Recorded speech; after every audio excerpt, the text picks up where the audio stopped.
ও মাই god, আমি নাকি আবার প্র্যাঙ্ক করেছি, ভাবা যায়।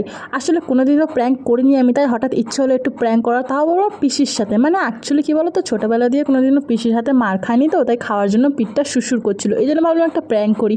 আর তাই জন্য ইনস্টাগ্রামে স্টোরি দিয়েছিলাম, আর তোমরা সবাই সাজেস্ট করেছো যে বিয়ের প্র্যাঙ্ক করো, বিয়ের প্র্যাঙ্ক করো। তো তাই জন্য আমি এখানে বিয়েরই প্র্যাঙ্ক করেছিলাম, বলছিলাম যে পড়াশোনা আর করবো না, মানে আমার লেখাপড়া আর হবেই না রে, মানে এরকম একটা ব্যাপার।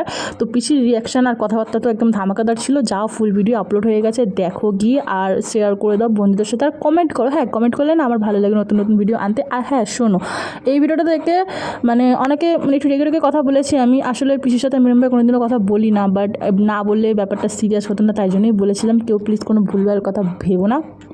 আর আরও এরকম প্র্যাঙ্ক দেখতে চাইলে ভিডিওটা শেয়ার করো, আর প্লিজ গিয়ে দেখো ফুল ভিডিওটা। ফুল ভিডিওটা দেখলে তোমরা খুব মজা পাবে। অ্যাকচুয়ালি আমি পিসির কাছে কোনোদিনও মার খাইনি ছোটোবেলা দিয়েই, তাই জন্য আমাকে পিসি মারেনি, মানে পিসি অ্যাকচুয়ালি আমাকে কোনোদিনও মারে না, এই জন্যই